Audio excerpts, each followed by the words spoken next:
Assalamualaikum warahmatullahi wabarakatuh. Perkenalkan, nama saya Alfale Putra Asmara, NIM 2021011230, yaitu saya berjurusan di Administrasi Bisnis. Di sini aku akan ngejelasin hasil dari UAS saya, yaitu saya akan mempresentasikannya. Oke, yang pertama itu ada apa sih artinya merek gitu ya.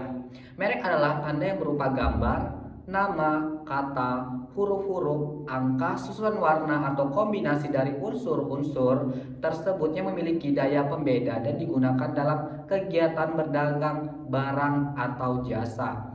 Oke, selanjutnya yang B.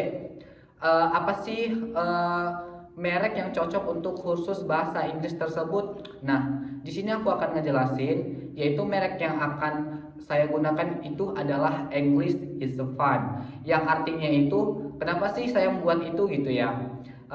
Yang artinya itu bahasa Inggris ataupun bahasa Inggris itu sangat seru seperti itu dan menyenangkan. Bahasa Inggris dipelajari berdasarkan keterampilan, berbeda dengan mata pelajaran lain yang diajarkan berdasarkan topik atau tema. Keterampilan itu mirip-mirip kalau kita berlatih olahraga atau bermain musik. Ketika kita bermain musik atau berolahraga, yang muncul dan rasa senang, bahasa Inggris pun sama dengan proses yang tampak berkegiatan mendengar, berbicara, membaca, dan menulis. Oke, lanjut yang C. Apa sih tagline dari kursus bahasa Inggris tersebut? Nah, apa sih maknanya juga gitu ya? Di sini saya menggunakan tagline-nya itu, yaitu adalah cultivate reading in English even if only briefly. Yang artinya itu budayakan membaca dalam berbahasa Inggris meskipun hanya sebentar. Maknanya itu saya membuatnya itu ialah haruslah rajin membaca, mengingat, pahami, dan tekuni dalam membahas bahasa Inggris yang baik dan benar, karena ilmu berbahasa adalah bahasa internasional dan sudah banyak dimanfaatkan orang untuk menerima pekerjaan dan menjadi translator. Lanjut yang nomor 2, di sini untuk dalam merencanakan penawaran pasar. Dan di sini saya akan ngejelasin yang pertama itu ada core benefit, yaitu manfaat dasar dari suatu produk yang ditawarkan kepada konsumen untuk khusus, yaitu memiliki manfaat yang utama, yaitu mencerdaskan anak bangsa dan juga memberi wadah bagi masyarakat yang ingin belajar bahasa Inggris.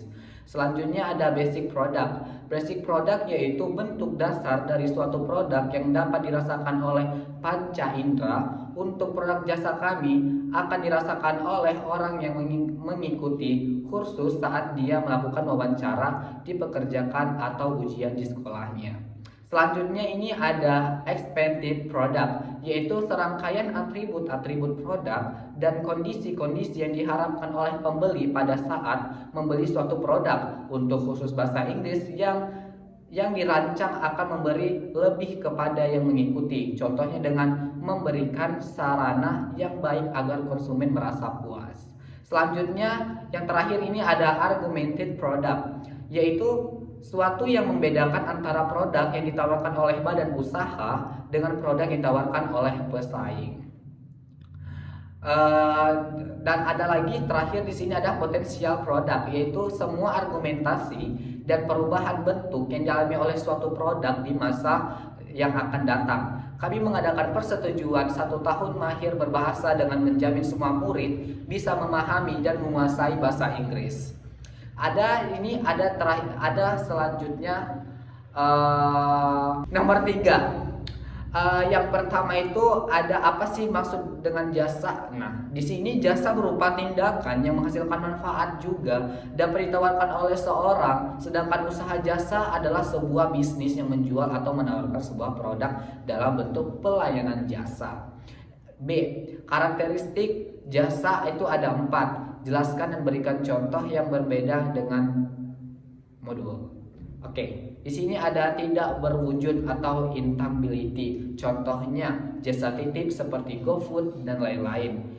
Kedua ada tidak dapat dipisahkan atau inseparability. Contohnya memasang pagar kanopi yang harus dipasang oleh tukang elasnya.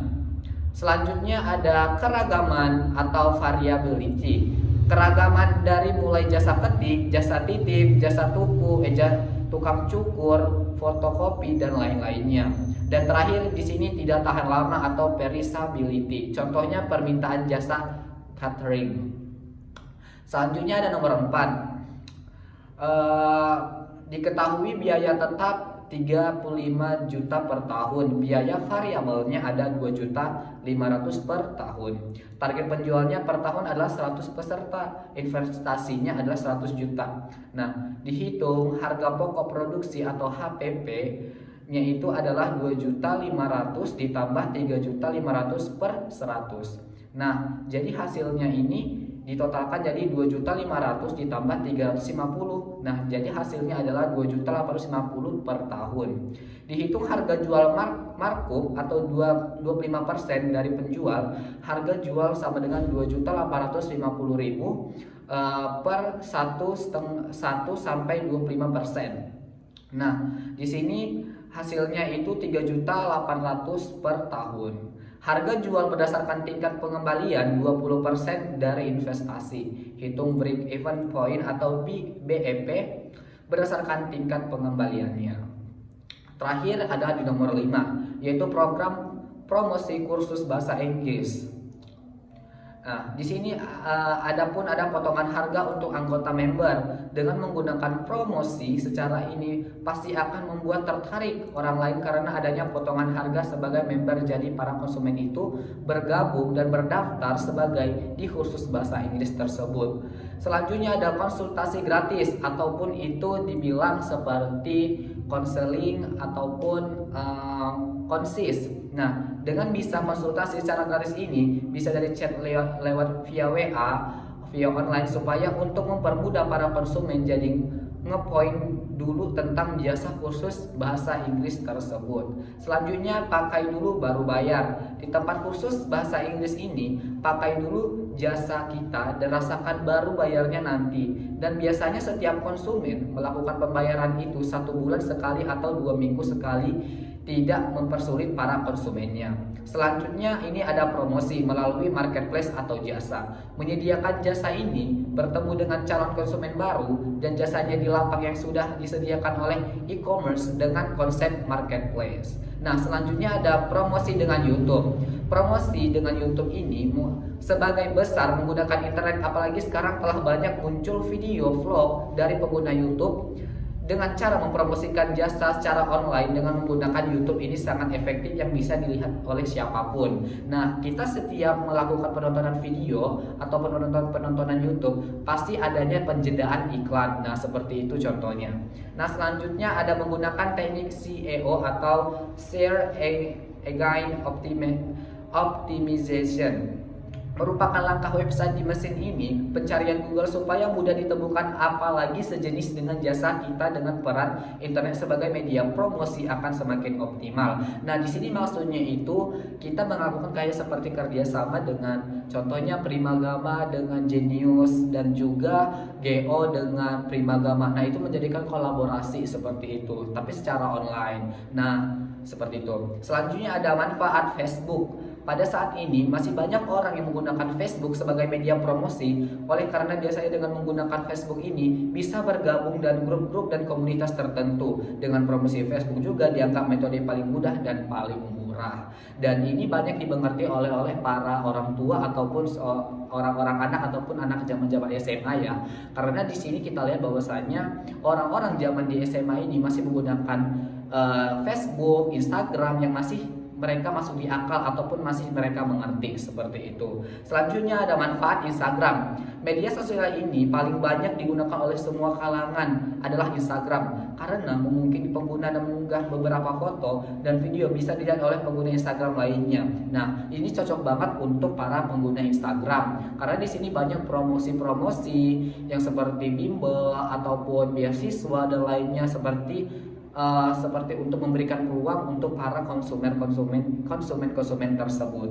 Nah, terakhir ini ada manfaat website atau blog. Website ini sebagai sarana yang siap diakses dan dilihat oleh target iklannya untuk membuat pasar jasa semakin luas. Oke, sekian dari saya. Apabila ada kata-kata yang salah, mohon dimaafkan. Wabillahi taufiq wal hidayah. Assalamualaikum warahmatullahi wabarakatuh.